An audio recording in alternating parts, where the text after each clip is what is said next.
할렐루야. 오늘도 하나님께 예배하기 위하여서 이 자리에 참 잘 오셨습니다. 옆에 계신 분들과 또 밝은 표정으로 인사 한번 하겠습니다. 반갑습니다. 네, 참 근사하십니다. 네, 크신 사랑으로 우리를 품어주시는 그 하나님, 또 이 자리에 지금 임재해 계시는 그 하나님을 깊이 있게 만나는 그러한 예배가 되었으면 좋겠습니다. 우리 사도신경으로 신앙을 함께 고백함으로 더 깊은 예배 자리로 나아가도록 하겠습니다. 나는 전능하신 아버지 하나님, 천지의 창조주를 믿습니다. 나는 그의 유일하신 아들 우리 주 예수 그리스도를 믿습니다. 그는 성령으로 잉태되어 동정녀 마리아에게서 나시고 본디오 빌라도에게 고난을 받아 십자가에 못 박혀 죽으시고 장사된 지 사흘 만에 죽은 자 가운데서 다시 살아나셨으며 하늘에 오르시어 전능하신 아버지 하나님 우편에 앉아 계시다가 거기로부터 살아있는 자와 죽은 자를 심판하러 오십니다. 나는 성령을 믿으며 거룩한 공교회와 성도의 교제와 죄를 용서받는 것과 몸의 부활과 영생을 믿습니다. 아멘. 우리의 예배를 기쁘게 받으시는 주님께 우리 함께 찬양하겠습니다.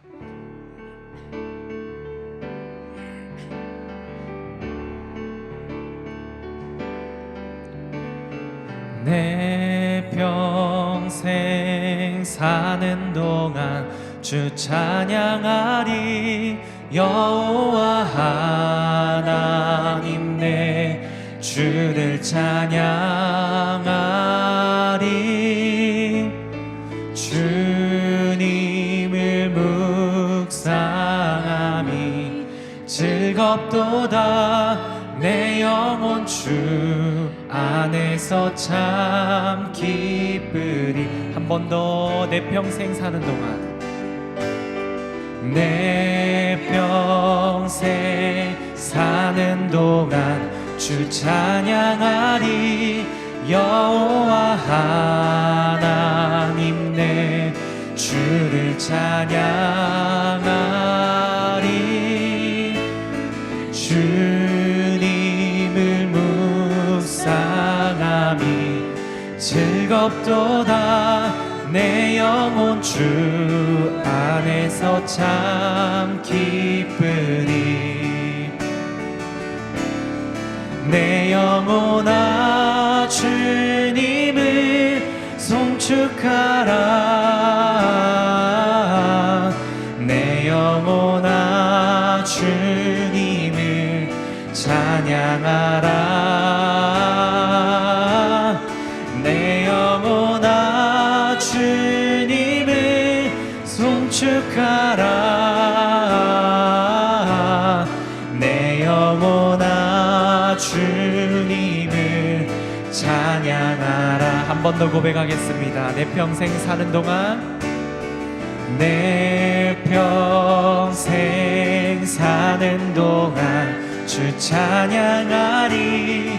여호와 하나님 내 주를 찬양하. 주님을 묵상함이 주님을 묵상함이 즐겁도다. 내 영혼 주 안에서 참 기쁘리. 내 영혼아 주님을, 내 영혼아 주님을 송축하라. 내 영혼아 주님을 찬양하라. 내 영혼아 주님을 송축하라. 내 영혼아 주님을 찬양하. 한 번 더. 내 영혼아 주님을 송축하라. 내 영혼아 주님을 송축하라. 내 영혼아 주님을 찬양하라. 내 영혼아 주님을 송축하라. 영혼아 주님. 우리 한 번 더 우리 자신에게 선포하면서 내 영혼아 주님을 송축하라. 내 영혼아 주님을 송축하라. 내 영혼아 주님을 찬양하라. 내 영혼아 주님을 송축하라. 내 영혼아 주님을 찬양하라. 내 영혼아 주님을, 내 영혼아 주님을 송축하라. 내 영혼아 주님을 찬양하라. 내 영혼아 주님을 송축하라. 내 영혼아 주님을 찬양하라. 아멘.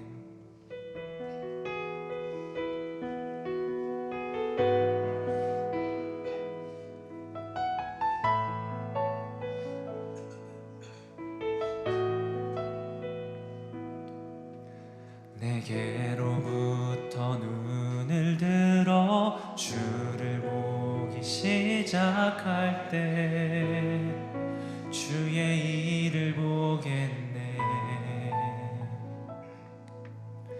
내 작은 마음 돌이키사 하늘에 꿈꾸게 하네. 주님을 볼 때 한 번 더 내게로부터 눈을 들어, 내게로부터 눈을 들어 주를 보기 시작할 때 주의 일을 보겠네. 내 작은 마음 돌이키사 하늘에 꿈꾸게 하네. 주님을 볼 때 모든 시선을 주님께 드리고 살아계신 하나님을 느낄 때 내 삶은 주의 역사가 되고 하나님이 일하기 시작한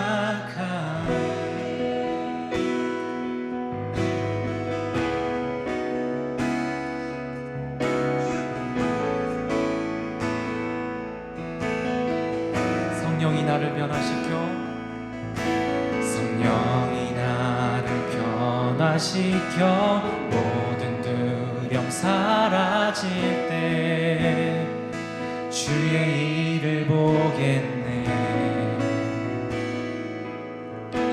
황폐한 땅 가운데서 주님 마음 알게 되리.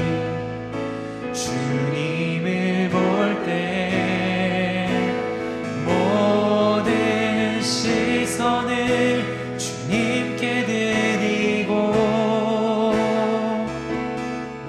전능하신 하나님을 느낄 때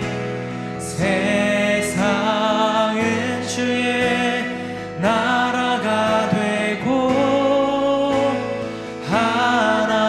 하나님이 일하기 시작. 모든 시선을 주님께, 모든 시선을 주님께 드리고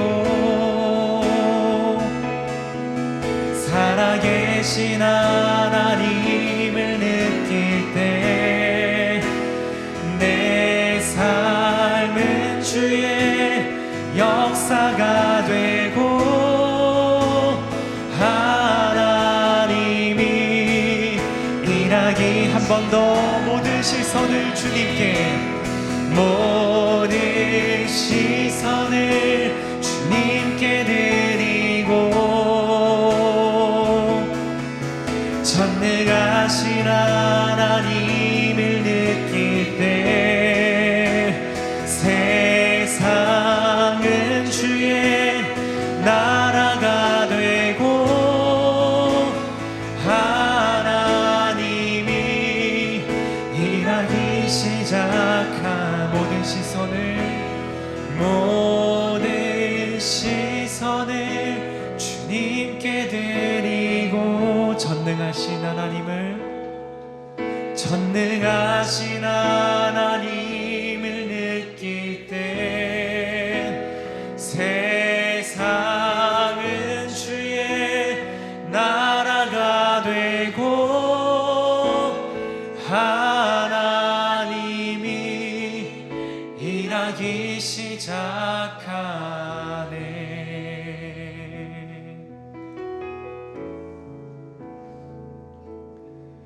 주님 계신 곳에 나가리 찬양 드리며 그 성소에 들어가 주의 얼굴 배우리. 그 얼굴을 배울 때 주님의 은혜 넘치네. 엎드려 고백하네.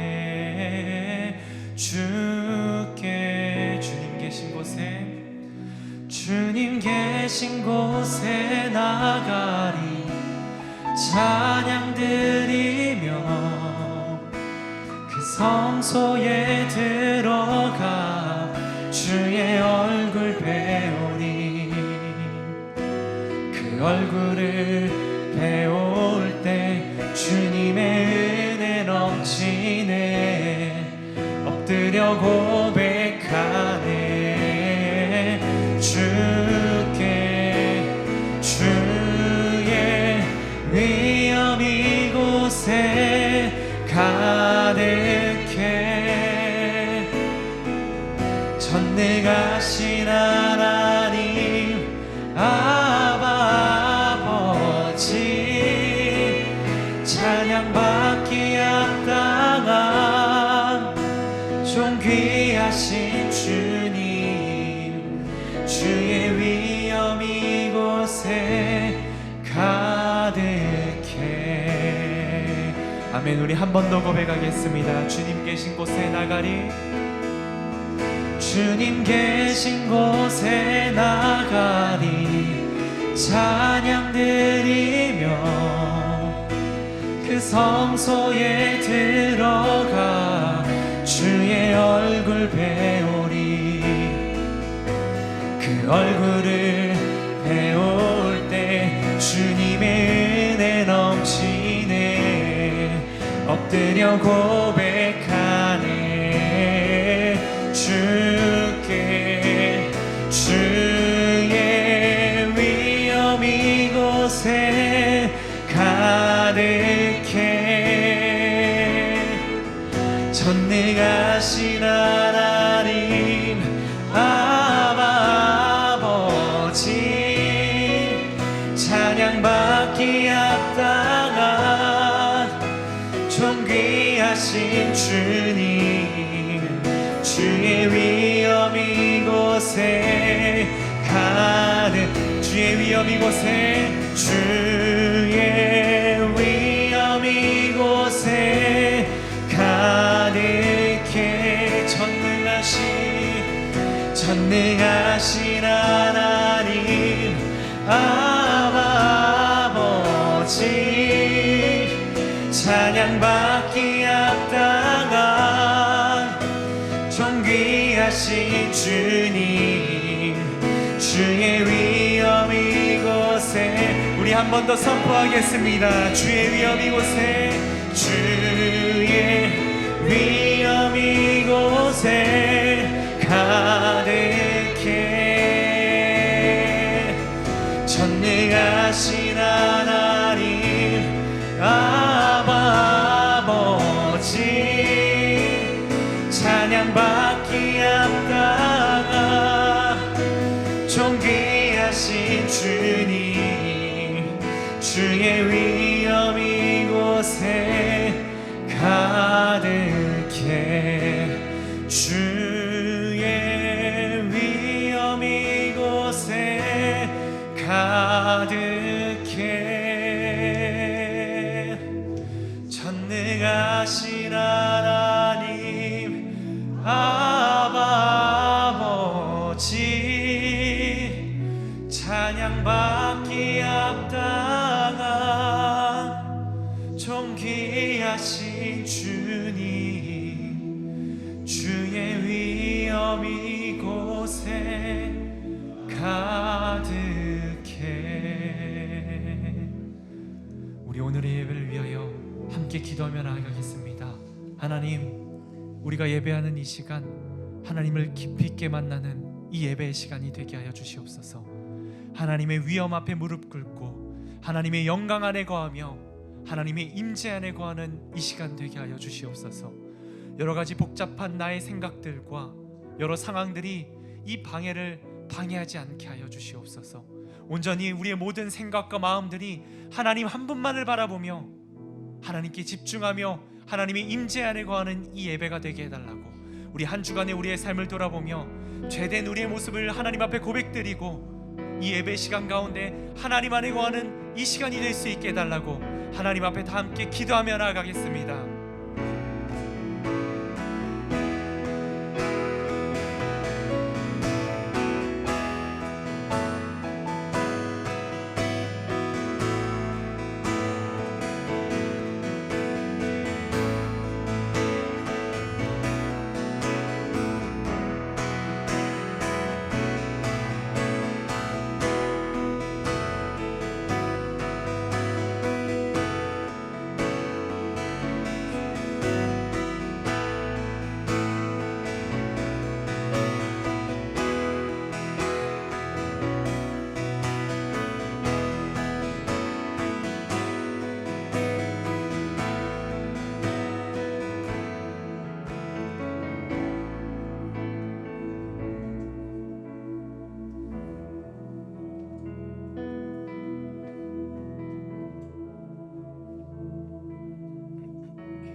사랑이신 하나님, 하나님을 사모하는 마음으로 예배 자리에 나오게 하심에 감사드립니다. 한 주간 허락하신 만남과 시간 가운데서 나 자신과 이웃에게 친절하고자 노력하였지만 때론 울림과 조율 없이 우리의 노력으로 친절의 모양만 흉내낼 때가 있었습니다. 우리를 긍휼히 여기신 하나님, 우리에게 항상 친절하신 하나님을 기억하게 하셔서 우리가 나누는 긍휼의 마음과 친절이 우리에게 자랑이나 교만이 되지 않게 하옵소서. 사랑의 하나님, 2024년 한 해 동안 우리 가운데 하나님 말씀에 반응하는 울림이 회복되게 하시고 허락하신 사람들과의 어울림을 통하여 하나님 나라를 전파하는 근사한 교회를 함께 세워가게 하옵소서. 이를 위해 우리가 모두 긍휼과 자비와 겸손과 온유와 오래 참음의 옷을 입고 사랑으로 하나 되게 하옵소서. 교육부를 위해 기도합니다. 아이들이 경쟁을 강요하는 세상으로 인해 낙심하고 방황하지 않게 하옵소서. 하나님께서 주신 고유의 소리로 아름다운 인생을 살 수 있도록 인도하옵소서. 청소년부 자녀들을 위한 비전 트립을 준비 중에 있습니다. 준비하는 시간부터 마치는 시간까지 하나님의 인도하심을 경험하는 시간들이 되게 하옵소서. 이 시간을 통해 하나님을 더 알아가고 하나님의 사랑을 깊이 경험하게 하옵소서. 높은 뜻 정신을 실현하기 위해 수고하는 형제 교회들을 기억하셔서 각 교회가 처한 상황과 어려움 가운데 하나님의 뜻을 발견하게 하시고 하나님의 은혜를 깊이 경험하게 하옵소서. 서로를 위로하고 격려하게 하옵시고 함께 성장하는 교회들 되게 하옵소서. 에티오피아를 섬기는 조오를 박설 선교사님과 퇴계원 지역을 섬기는 이웃세움터 사역 위에 함께 하셔서 하나님 나라의 확장에 쓰임받는 교회가 되게 하옵소서. 말씀 통독과 세움예가 순모임과 각 부서 활동으로 울림과 어울림을 만들어가고 있습니다. 교회에서 진행하고 있는 모든 사역들을 주관하셔서 모든 사역이 하나님의 계획대로 이루어지게 하옵소서. 몸의 질병으로 마음의 상처로 고통받는 자녀들이 있습니다. 치료의 손길로 어루만져 주셔서 회복시키시고 이전보다 더욱 건강하게 하옵소서. 말씀 전하시는 장승철 목사님과 함께 하셔서 하나님의 마음에 울림을 갖게 하시고 성령의 능력으로 공명을 일으키게 하옵소서. 모든 말씀 예수님 이름으로 기도드립니다.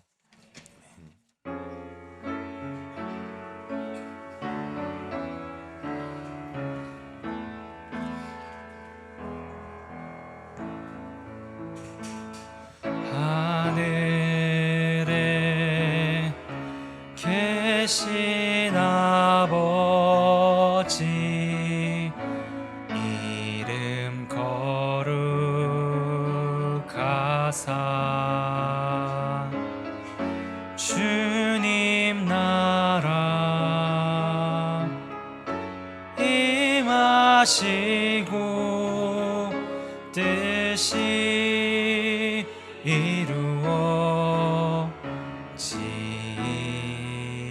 이루어지이다. 일용할 양식 주시고 우리들의 큰 죄 다 용서하옵시고 또 시험에 들게 마시고 악에서 구원하소서. 대개 주의 나라 주의 권세 주의 영광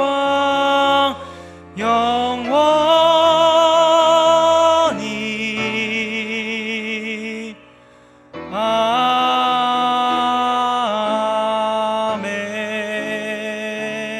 아멘.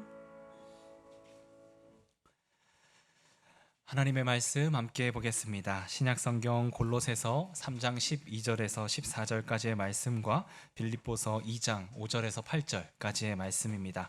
골로새서 3장 12절에서 14절까지의 말씀과 빌립보서 2장 5절에서 8절까지의 말씀을 제가 봉독해 드리겠습니다. 그러므로 너희는 하나님이 택하사 거룩하고 사랑받는 자처럼 긍휼과 자비와 겸손과 온유와 오래 참음을 옷 입고 누가 누구에게 불만이 있거든 서로 용납하여 피차 용서하되 주께서 너희를 용서하신 것 같이 너희도 그리하고 이 모든 것 위에 사랑을 더하라. 이는 온전하게 매는 띠니라. 너희 안에 이 마음을 품으라. 곧 그리스도 예수의 마음이니 그는 근본 하나님의 본체시나 하나님과 동등됨을 취할 것으로 여기지 아니하시고 오히려 자기를 비워 종의 형체를 가지사 사람들과 같이 되셨고 사람의 모양으로 나타나사 자기를 낮추시고 죽기까지 복종하셨으니 곧 십자가의 죽으심이라. 아멘. 자리에 앉으시고 세움 찬양대의 찬양이 있겠습니다.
가운데 근사한 찬양 너무 감사합니다. 오늘도 너무 좋았습니다.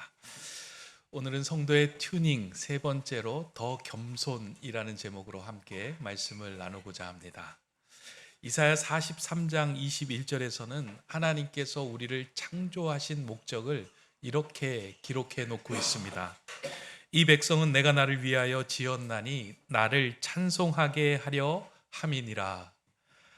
우리는 하나님을 찬양하는 자로 지음을 받았다라고 성경은 말씀하고 있습니다.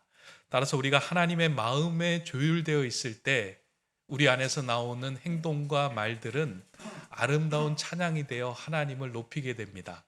그러나 반대로 우리가 하나님께 조율되어 있지 않을 때는 우리 안에서 나오는 행동과 말들은 하나님의 영광을 높이지도 못하고 사람들로 하여금 불협화음을 이렇게 듣게 하는 안타까운 소리들이 되게 됩니다.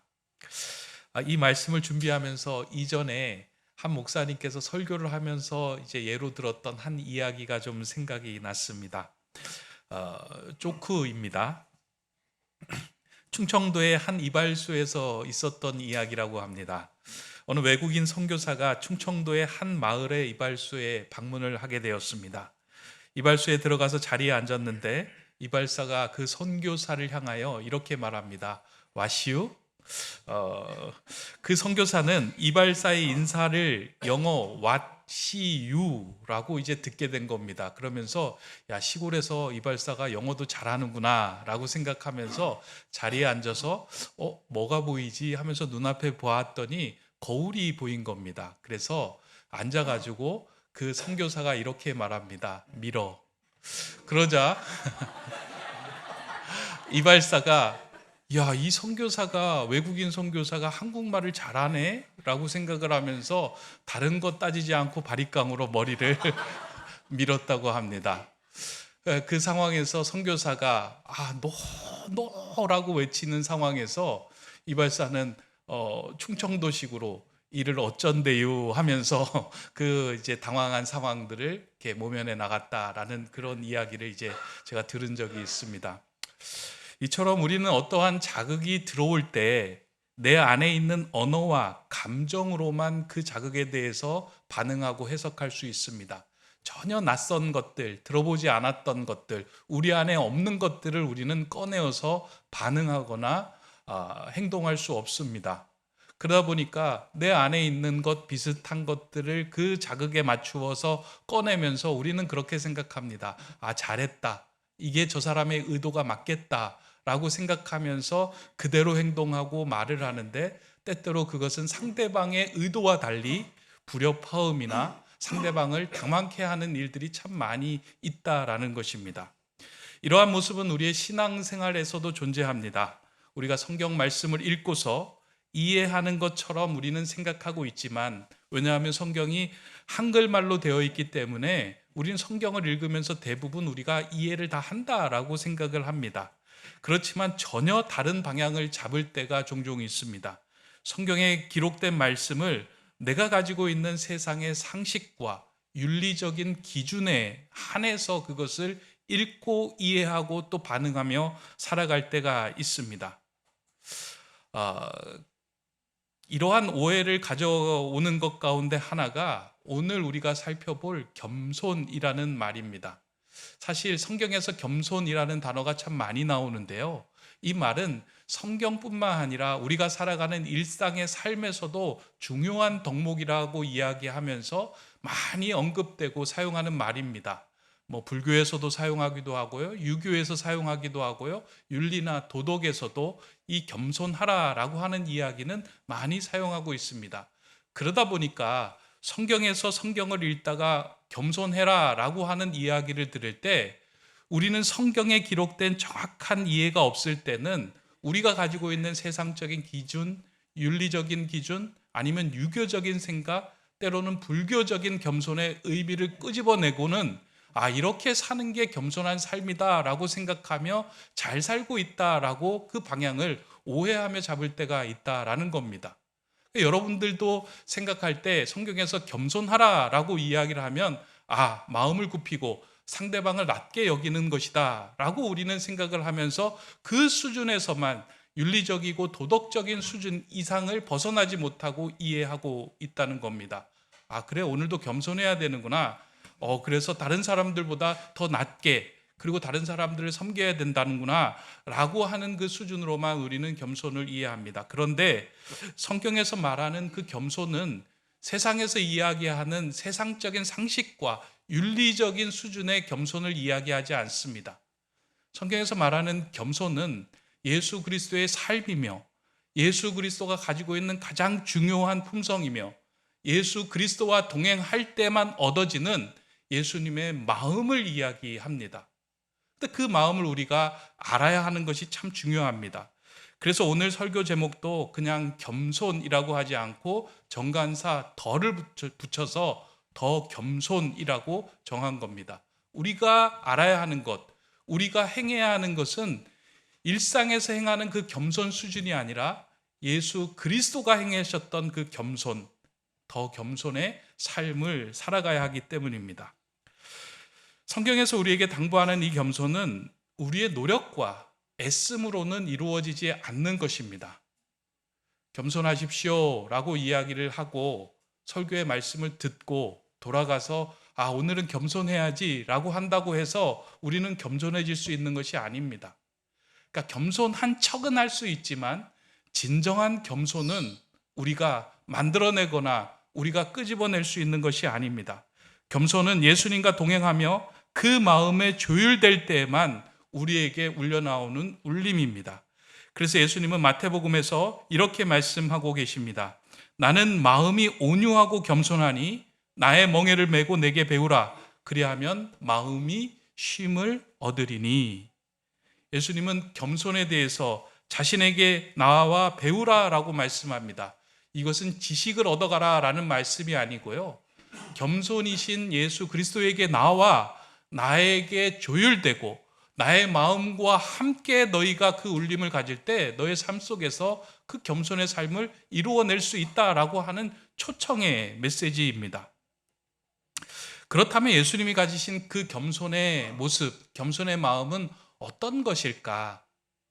이에 대해서 이제 성경은 이야기하고 있는데요. 빌립보서에 보면 이제 사도 바울이 빌립보 교회를 향하여 편지를 보낼 때 빌립보 교인들이 이제 겸손에 대해서 질문을 하였을 때 어떻게 사는 것이 겸손일까? 그에 대한 이제 답신으로 보낸 것이 이제 빌립보서인데 그 가운데 이와 같은 말씀을 적어 놓고 있습니다. 빌립보서 2장의 말씀입니다.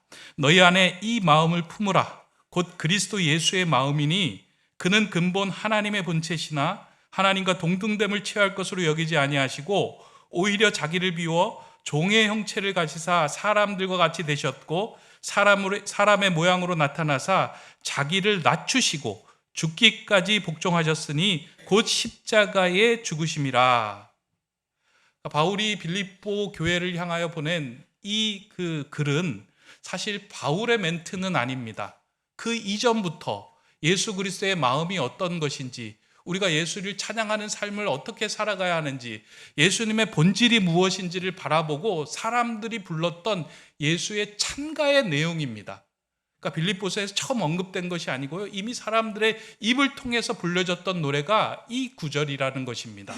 그래서 사도 바울은 이 구절을 통해서 겸손을 배워야 할 것을, 겸손의 모습을 가져야 할 것을 그들에게 다시 언급한 것입니다. 그러면 이 구절 속에서 우리는 어떠한 겸손, 어떠한 예수님의 마음을 찾아낼 수 있을까? 우리말 성경에서는 잘 드러내지는 않지만 저는 이 본문을 읽으면서 원어에서는 그 예수님의 마음 겸손을 나타내는 두 가지의 단어가 오늘 본문 안에 들어있다라고 이제 생각하고 그 두 가지의 단어를 찾았습니다. 그리고 이 단어를 중심으로 하나씩 좀 살펴보려고 합니다. 그러니까 원문에서 이제 헬라어에서 찾은 내용입니다. 제가 이제 그 조율에 대한 이야기를 하면서 몇 주 전부터 조율에 대한 이야기를 하면서 때로는 뭐 히브리어를 쓰기도 하고 때로는 막 헬라어를 쓰기도 해서 여러분들 머리가 좀 이렇게 설교 들으면서 복잡할 수 있겠다 생각이 드는데요. 제가 굳이 그 예배 시간에 그 어려운 헬라어, 히브리어를 쓰는 이유가 있습니다. 그 이유는 새롭게 하고 좀 낯설게 하기 위함입니다. 왜냐하면 겸손이다라고 하는 것에 대해서 우리는 이미 너무나도 많은 상식적인 생각을 가지고 있습니다. 그러니까 꺼내려고 해도 세상적인 기준 그 이상을 넘어서지 못하기 때문입니다. 그래서 조금 낯설게 함을 통해서 좀 낯선 단어를 듣고 겸손이 그러한 의미가 있다라고 하는 것을 여러분 마음 한켠에 새겨놓으면 겸손이 그런 마음이었구나, 겸손이 이렇게 살아가는구나, 겸손을 이렇게 조율해야 하는구나 라는 것에 대해서 새로운 시각, 새로운 마음, 새로운 도전을 가질 수 있기 때문에 굳이 어려운 헬라어를 그리고 히브리어를 사용하는 겁니다. 그 첫 번째로 살펴볼 단어는 7절에 기록된 자기를 비워, 자기 비움에 해당되는 헬라어입니다. 이 헬라어로는 이것을 케노시스라고 이야기를 합니다. 예수님은 하나님과 본체이셨지만 자신을 비움으로 인하여 종의 형체를 가지고 이 땅에 오셨습니다. 예수님의 자기 비움을 통하여 구원의 역사가 시작이 된 것입니다. 이러한 의미를 뜻하는 케노시스는 자신이 마땅히 행사할 수 있는 권리를 내려놓는다라고 하는 의미입니다. 근데 케노시스라는 단어에서 찾을 수 있는 이 겸손의 의미는 사람들과의 관계에서 이루어지는 일이 아니고요, 하나님과의 관계 속에서 이루어지는 겸손을 이야기한다는 거예요. 아주 중요합니다. 겸손의 출발점은 어디냐면 하나님과 우리와의 관계 속에서 우리 자신을 비우는 것이 겸손입니다. 예수님은 이 땅에 오신 이후로 하나님과의 관계에서 자신의 것을 비우셨습니다. 그리고 하나님의 뜻에 조율하는 삶을 살았습니다. 예수님은요, 성자 하나님이에요. 그러니까 성부 하나님, 성령 하나님, 성자 하나님, 이 삼위일체 하나님 가운데 성자 하나님께서 이 땅에 종의 형체를 가지고 오셔서 자신을 비우고 이 땅에 구원의 역사를 이루기 위하여 이 땅에 오셨다는 거예요. 그러면 예수님도 하나님이시잖아요. 근데 굳이 예수님이 자신을 비울 일이 있으셨을까요? 근데 예수님이 이 땅에 오셔서 자신이 시간적으로, 공간적으로, 환경적인 제약을 가지고 있다라는 것을 알면서 이 모든 것을 뛰어넘고 모든 것을 주관하시는 그 하나님의 마음에 조율하기 위해서 자신을 비우신 거예요. 이렇게 이야기할 수 있습니다. 예수님께서 하나님 이 땅에 와서 상황을 보니까, 환경을 보니까, 여러 가지 조건을 보니까 이렇게 하는 것이 맞습니다 라고 자신을 주장할 수 있었음에도 불구하고 자신을 비우고 하나님의 뜻에 조율하며 살아갔다는 겁니다. 예수님의 이러한 모습을 가까이에서 본 제자 요한은 예수님께서 자신들에게 했던 말씀들을 적어서 이렇게 기록하고 있습니다. 요한복음 5장 30절의 말씀입니다. 내가 아무것도 스스로 할 수 없노라. 듣는 대로 심판하노니 나는 나의 뜻대로 하려 하지 않고 나를 보내신 이의 뜻대로 하려 함으로 내 심판은 의로우니라. 내가 아무것도 할 수 없다라고 예수님이 말씀합니다. 하나님의 뜻대로 나는 할 뿐이다 라고 말씀하신 것이에요. 요한복음 5장 9절에서도 같은 맥락의 말씀이 나옵니다. 그러므로 예수께서 그들에게 이르시되 내가 진실로 너에게 이르노니 아들이 아버지께서 하시는 일을 보지 않고는 아무것도 스스로 할 수 없나니 아버지께서 행하시는 그것을 아들도 그와 같이 행하느니라. 예수님은 하나님 앞에서 자신의 모든 것을 비우고 하나님의 뜻에 전적으로 순종하였습니다. 겸손은 나를 주관하시고 내 인생의 주인 되시는 분이 하나님이심을 고백하며 인정하며 그분의 뜻을 따르는 게 겸손입니다. 머리를 숙이고요, 조아리고요, 남들보다 낮은 자리에 선다고 해서 그게 겸손이 아니고요, 내 인생은 하나님이 주관하고 계시는구나. 그래서 내 뜻대로 하고 싶은 상황 속에서도 하나님의 뜻을 묻고 구하는 것이 겸손입니다. 예수님도 그 겸손을 행하셨어요. 하나님의 본체시나 하나님과 동등됨을 취할 것으로 여기지 아니하고 이 땅에 오신 예수님, 참 사람이며 참 하나님이셨던 그 예수님께서도 그 길을 걸어가셨던 것입니다. 진정한 겸손은 하나님 앞에서 자신을 비우는 삶으로부터 시작됩니다. 그렇다면 반대로 교만은 하나님 앞에서 나를 비우지 않고 내 뜻대로 살아가는 것이 교만입니다. 케노시스로서의 겸손은 사람들 앞에서 나를 낮추는 것이 아닌 하나님 앞에서 내가 아무것도 아닙니다. 나는 하나님의 은혜로만 살아갈 수 있는 존재입니다. 라고 내 자신을 비우는 삶. 그게 겸손의 삶입니다. 우리가 신앙생활 하면서요, 하나님 없이도 살아갈 수 있겠다 생각되는 그런 시기도 있고요. 그런 마음을 가질 때가 있습니다. 사람들 앞에서는 아무리 겸손하고 겸손한 모습을 보여도 내가 하나님을 하나님으로 인정하지 않는 한 그 겸손은 온전한 겸손이 될 수 없습니다. 교만한 모습입니다. 겸손은 하나님과의 관계로부터 오는 것입니다. 이러한 모습을 극적으로 드러낸 사건이 성전에서 기도하였던 바리새인과 세리의 기도의 장면에서 잘 드러납니다. 이 바리새인은 구별된 삶을 살았던 사람들입니다. 그들의 삶을 자세히 들여다보면 경건하고 겸손한 삶을 살려고 애를 쓰고 노력을 했습니다. 실제로 그들에게서 드러난 모습들은 경건하고 겸손한 모습들이었습니다. 하지만 실상은 그의 기도를 통하여 드러난 그들의 내면은 비움이 없고 자신으로 가득 차 있었던 모습입니다. 바리새인들이 했던 기도 여러분 기억하시죠? 나는 토색, 불의, 간음을 하지 않고 금식하였고 11조를 드리며 저 돈을 밝히는 세리와 같지 않게 살아가는 사람입니다. 그럴 수 있음에 나는 감사합니다. 라고 하나님 앞에서 그렇게 기도합니다. 그러니까 내 안에서 끄집어내 보니까 하나님 앞에 드러낼 것이 너무나도 많은 거예요. 나 하나님의 말씀대로 이렇게 살았습니다. 저 세리와 같이 않게 살 것 너무나도 감사합니다. 라고 이야기하며 하나님 앞에서 그렇게 당당한 겁니다. 그러니까 바리새인 안에는 자기가 가득했던 것입니다. 그런데 이에 비하여 세리는 감히 하늘도 쳐다보지 못하고 나는 죄인이니 불쌍히 여겨달라고 기도합니다. 여기서 세리가 고백하는 불쌍히 여겨달라고 하는 그 표현은 예배 때, 제사 때 사용하는 말인데요. 나의 죄를 덮을 만한 의로움이 내 안에 없기 때문에 희생 제물로 나를 덮어주소서 하는 표현이 불쌍히 여겨달라라는 기도입니다.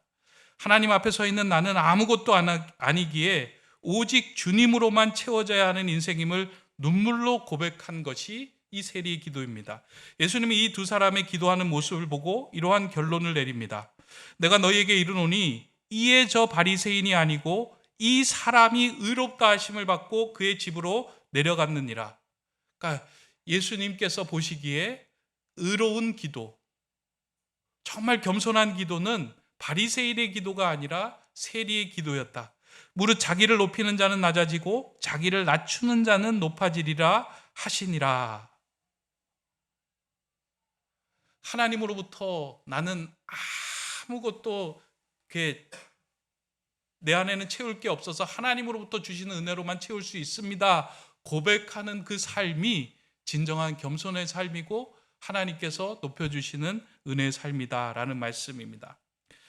따라서 겸손한 울림은 하나님 앞에서 우리 자신을 꺾고 온전히 비울 때만 생겨납니다. 하나님과 본체이신 예수님께서도 하나님 앞에서 자신을 꺾고 하나님의 뜻을 구하며 조율하였습니다. 마찬가지로 성도는 내 뜻보다 하나님께 더 좋은 길이 있음을 인정하며 하나님께 묻고 구하는 삶이 되어야 합니다. 겸손하라라고 하는 삶은요, 내 뜻과 내 생각, 내 계획이 있지만 그것을 비우고 하나님께 엎드려 하나님의 뜻을 묻고 기도하고 간구하는 삶입니다. 여러분의 삶 가운데 하나님의 뜻을 묻고 기도하고 또 간구한다면 그 삶이 겸손한 삶이 된다라는 것입니다. 그렇게 우리의 삶이 이 케노시스의 겸손으로 온전해질 때 우리의 삶에서는 깊은 울림이 울려나게 됩니다. 이 겸손의 울림을 갚도록 예수님의 겸손에 저와 여러분들이 또 튜닝해 나가는 귀한 성도님들이 되시기를 바랍니다. 두 번째 또 한 가지 더 살펴보기를 원하는데요. 예수님의 겸손이 드러난 또 하나의 단어는 8절에 기록된 자기를 낮추사에 해당되는 단어인데 이를 헬라어로는 타페이노스라고 이야기합니다. 그러니까 자기를 낮추다라고 하는 단어가 타페이노스인데요. 이것을 이제 겸손이다라고 말하고 있습니다. 우리가 읽었던 골로새서에 나오는 겸손이라는 단어를 이 타페이노스라고 하는 헬라어로 쓰고 있습니다. 예수님은 하나님 앞에서뿐만 아니라 사람들 앞에서도 자신을 낮추었습니다. 한 사람을 존귀하게 여기며 그 사람을 하나님의 자녀로 구원하기까지 자신이 죽기까지 복종하며 낮은 곳으로 내려가셨던 것이 예수님의 낮아지심, 겸손한 마음이었습니다. 이 타페이노스라는 것은요, 낮아진다라는 뜻인데요, 이건 신분이나 지위나 위치가 낮아진다라는 것이 아니고요, 상대방의 마음과 상대방의 상황을 이해하기 위해서 내가 그 사람보다 더 낮아진 곳에 거한다라는 의미입니다. 그러니까 만일 물이 위에서부터 아래로 흘러올 때 상대방보다 높은 곳에 있으면 상대방의 마음이 위로 올라가지 않는 것처럼 그 상대방의 마음이 아래로 내려올 수 있도록 그 사람보다 낮은 곳에 거하는 것이 이 타페이노스의 겸손입니다. 그러니까 예수님은 그와 같이 모든 사람들을 구원하기 위해서 십자가에까지, 그 죽음의 자리까지 내려가면서 다른 사람들의 마음을 헤아리며 존귀히 여겼습니다. 그렇다면 우리가 가져야 하는 그 겸손의 마음은 무엇일까? 저는 다른 사람들의 마음이 우리 안으로 흘러들어올 수 있도록 그 사람보다 낮은 마음을 갖는 것, 그것이 겸손입니다. 겸손하십시오라고 하면 우리는 한 번쯤은 상대방의 마음을 헤아리려고 합니다. 그래서 저 사람이 참 이해가 안 돼요. 저 사람의 그 행동이나 상황들이 이해가 안 돼서 그 사람을 헤아리려고 하는 마음조차 이제 갖기가 어렵습니다. 근데 겸손은요, 그 사람의 형편과 상황과 마음을 헤아리기 위해서 내 마음을 그 사람보다 낮은 곳에 두는 거예요. 그렇게 낮은 곳에 두기 시작할 때 그 사람의 마음이 우리 안으로 흘러 들어옵니다. 이게 예수님께서 걸어가셨던 십자가의 길이며 낮아지심의 길이었어요. 가정 안에서 그 가정이 온전하게 회복되고 가정이 평안해지는 일이 있다면 이해되지 않는 사람의 마음을 헤아리기 위해서 그 마음을 낮은 곳에 두는 거예요. 근데 어느 순간에 우리는 그러잖아요. 부부 사이에 문제가 생기면 어느 순간에 저 사람 참 이해 안 돼. 나 이제 이해하는 거를 멈추기로 했어 라고 하면서 그냥 선을 한번 쭉 굽니다. 근데 타페이노스는요, 그렇게 이례적으로 한번 마음을 쓰고 그냥 낮아지는 것이 아니고요, 계속해서 주님의 마음에 조율되면서 나를 낮추어가는 것이 타페이노스의 겸손입니다. 이해가 될 때까지. 그 사람보다 낮은 마음에 서기 위해서 계속해서 주님의 마음에 조율해 나가는 마음입니다. 초대 교부였던 어거스틴에게 어느 날 제자들이 찾아와 이런 질문을 하였습니다. 선생님, 그리스도인으로서의 최고의 덕목은 무엇입니까? 그러자 어거스틴이 이렇게 대답합니다. 첫째는 겸손입니다. 그러면 둘째는 무엇입니까? 둘째는 겸손입니다. 그럼 셋째는 무엇입니까? 셋째는 겸손입니다. 그러면 겸손에 반대되는 말은 무엇입니까? 겸손에 반대되는 말은 교만입니다. 그러면 교만하다는 것은 무엇입니까? 그러자 어거스틴이 이렇게 이야기합니다. 교만은 자기가 지극히 겸손하다고 생각하는 것이다. 되게 역설적인 이야기예요. 내가 겸손하다라고 생각하는 것을 교만하다라고 말합니다. 근데 우리는 이 말을 좀 새겨들어야 할 필요가 있습니다. 우린 사람들 앞에서 우리 자신을 조금 낮추고 난 후에는 나는 꽤 겸손하게 살아가고 있다, 나는 겸손하다라고 하는 마음을 다 가지고 살아갑니다.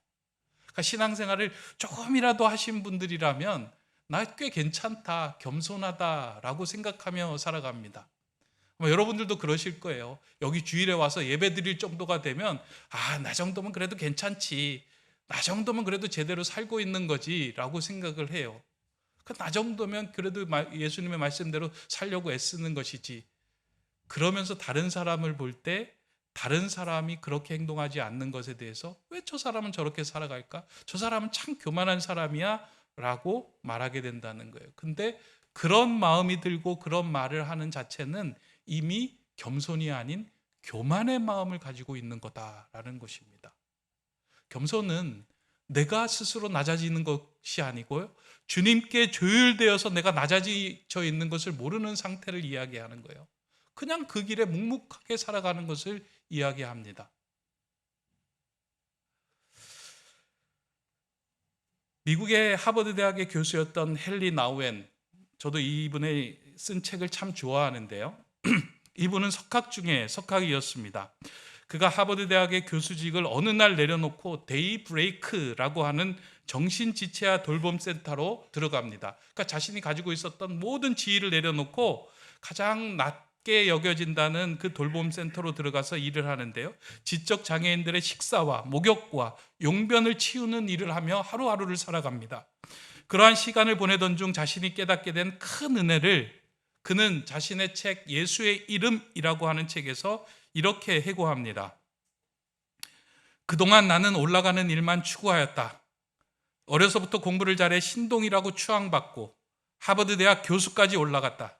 나의 저서 20여 권은 사람들에게 인기를 얻었다.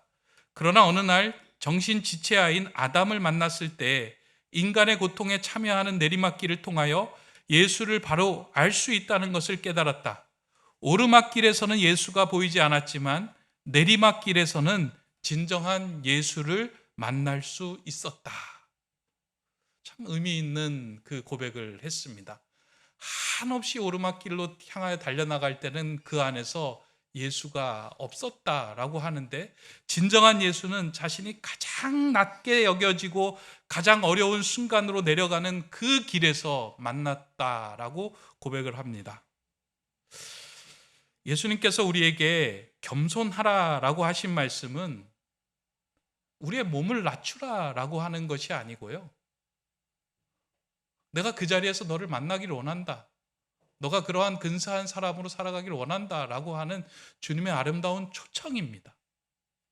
신앙생활하면서 겸손하십시오라고 하는 것은 몸을 더 낮춰서 겸손하게 살아가야 하지, 물론 이것도 중요한 건데요, 더 겸손하라라고 하신 것은 그 낮은 곳에서 우리를 만나게 하시는, 우리를 만나고자 하시는 하나님의 초청이며 예수님의 부르심입니다.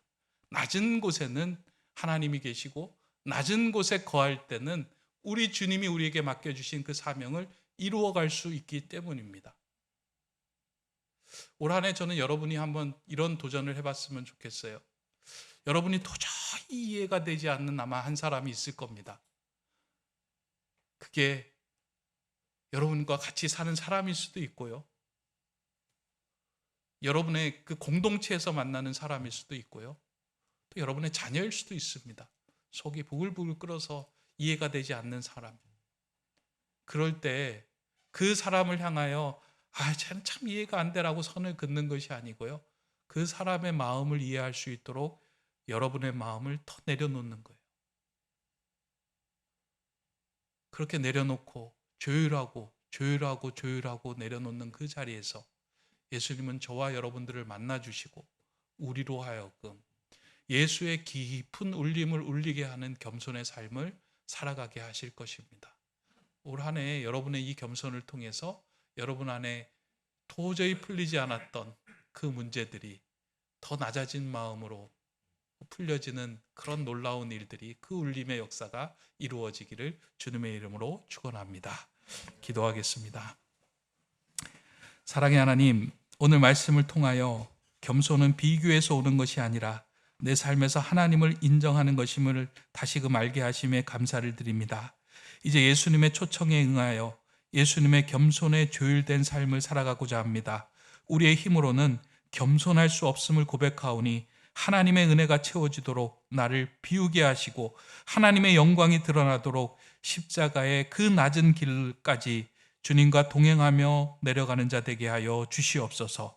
겸손한 자에게 은혜를 베푸시는 우리 주 예수 그리스도의 이름으로 기도드립니다. 아멘.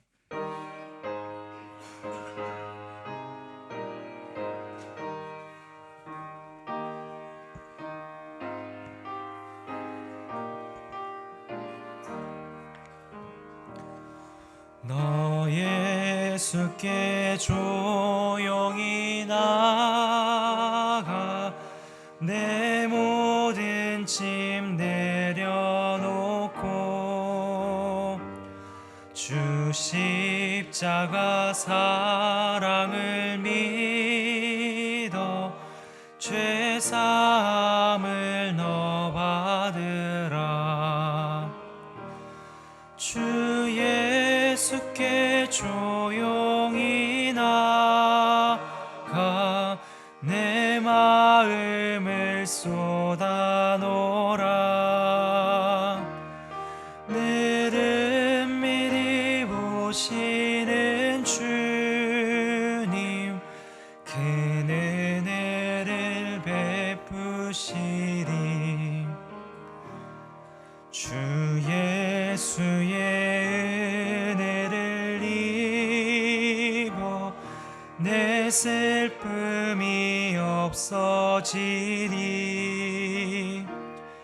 내 이웃을 늘 사랑하여 너 받은 것 거저주라. 주 예수께 조용히 나가 내 마음을 쏟아놓으라. 늘은 미리 보시는 주님 그 은혜를 베푸시리.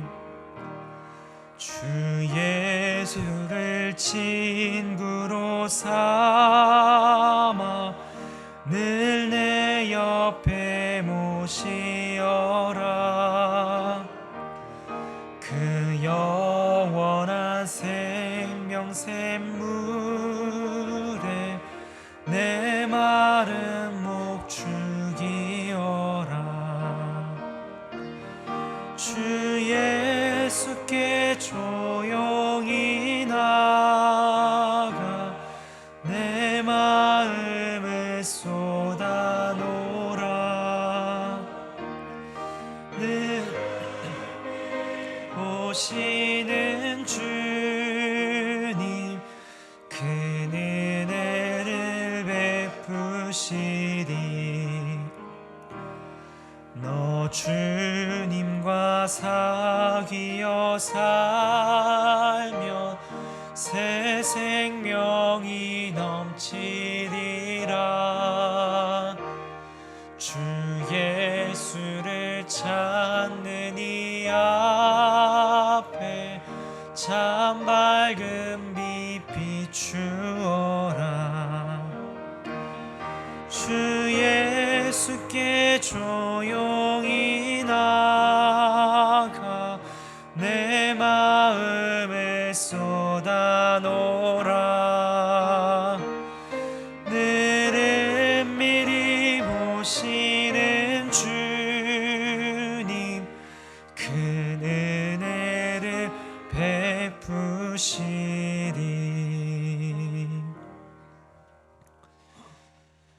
은혜의 하나님, 한 주간의 삶 속에서 하나님의 은혜와 사랑을 힘입어 하나님을 향한 믿음과 신앙을 지키며 이 땅을 살아갈 수 있도록 우리를 붙잡아 주셔서 감사드립니다. 하나님께서 우리의 삶의 주인 되심을 고백드리며 예물을 올려드리고 우리를 언제나 선한 길로 인도하여 주심에 감사한 마음을 담아 예물을 올려드리오니 우리의 예물을 기쁘게 받아 주시옵소서. 또한 이 예물들이 사용되는 곳마다 하나님의 이름과 사랑이 함께 드러나게 하여 주시고 그곳에 하나님 나라가 함께 세워지게 하여 주시옵소서. 선하신 예수님의 이름으로 기도드립니다. 아멘.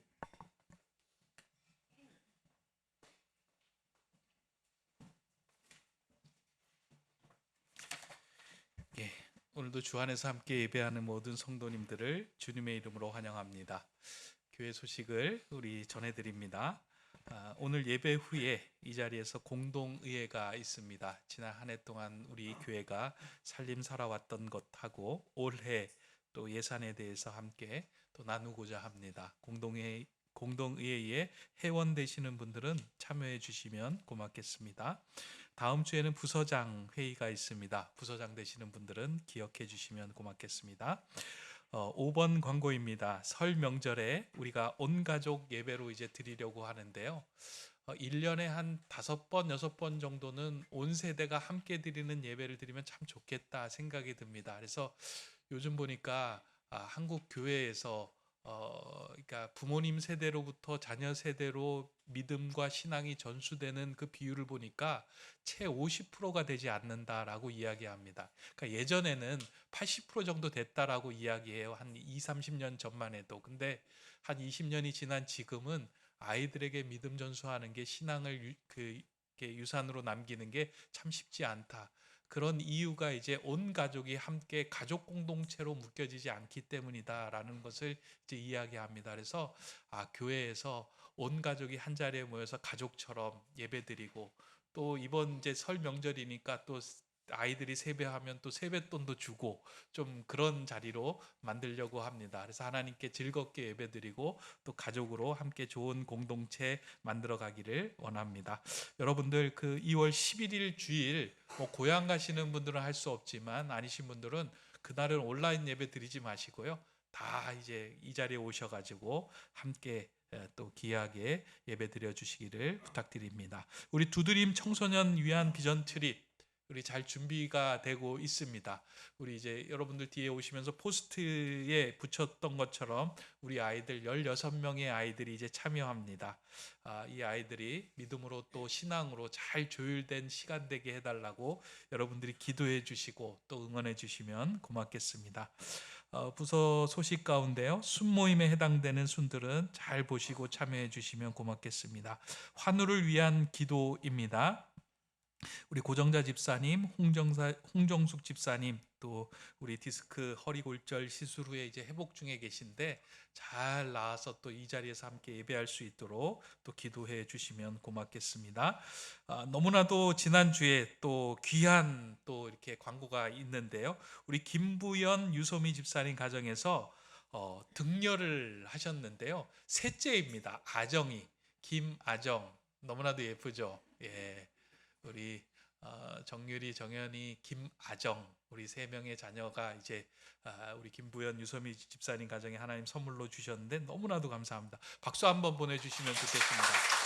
우리 제가 마음을 담아서 대표로 한번 선물 한번 드리도록 하겠습니다.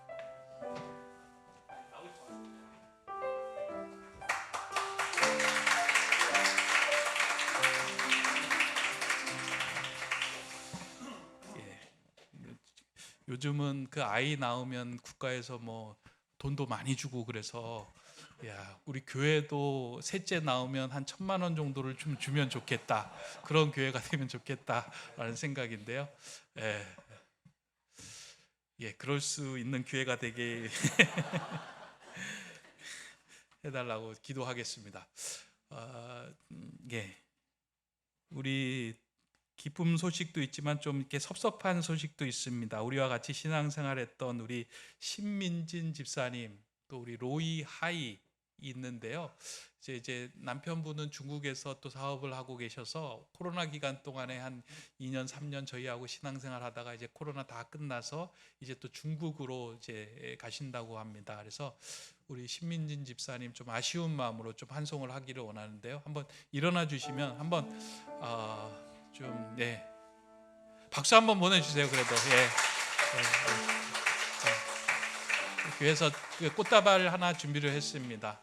같이 신앙생활한 게 너무나도 감사하고 귀한데 이제 뭐 중국으로 가시지만 또 곧 뭐 한 몇 년 있으면 또 오실 거죠?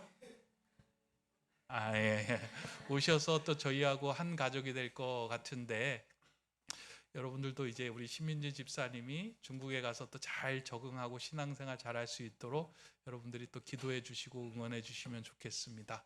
우리 교회에서 아마 중국으로 보내는 첫 번째 선교사가 되는 거 아닌가라는 생각합니다. 박수 한번 보내주시고 제가 기도 한번 하겠습니다. 사랑의 하나님, 저희와 함께 또 신앙생활하였던 신민진 집사님 로이 하이가 이제 중국으로 또 출타합니다. 하나님, 떠나보내는 마음 많이 섭섭하고 아쉽지만 하나님 그곳에서도 믿음 생활 잘하게 하여 주시고 하나님께 조율되어 그곳에 있는 많은 사람들에게 선한 영향력 끼치는 귀한 우리 심집사님의 가정 되게 하여 주시옵소서. 특별히 그곳에서 좋은 교회 만나게 하여 주시고 좋은 믿음의 동역자 만나게 하여 주셔서 어디에 있든지 무엇을 하든지 두렵고 불안한 것이 아니라 하나님의 사랑 안에서 담대하고 강하고 굳건하게 믿음 생활을 유지하는 귀한 믿음의 가정 되게 하여 주시옵소서. 떠나보내는 교회와 떠나가는 우리 신민지 집사님의 마음속에 서로 기도의 끈이 연결되게 하여 주시고 어렵고 힘들 때 서로를 위하여 중보하는 아름다운 관계로 세워지게 하여 주시옵소서. 특별히 우리 어린 자녀들이 이제 중국에서 생활합니다. 로이 하이, 하나님 은혜 가운데 붙들어 주시고 지켜 주셔서 강건하게 자라게 하여 주시고 믿음과 지혜가 자라날 수 있는 귀한 믿음의 자녀 되게 하여 주시옵소서. 예수 그리스도의 이름으로 기도드립니다. 아멘. 예, 이제 다 같이 일어나셔서 옆 사람하고 한번 인사하겠습니다. 당신은 오늘도 근사합니다. 한번 인사할까요? 예.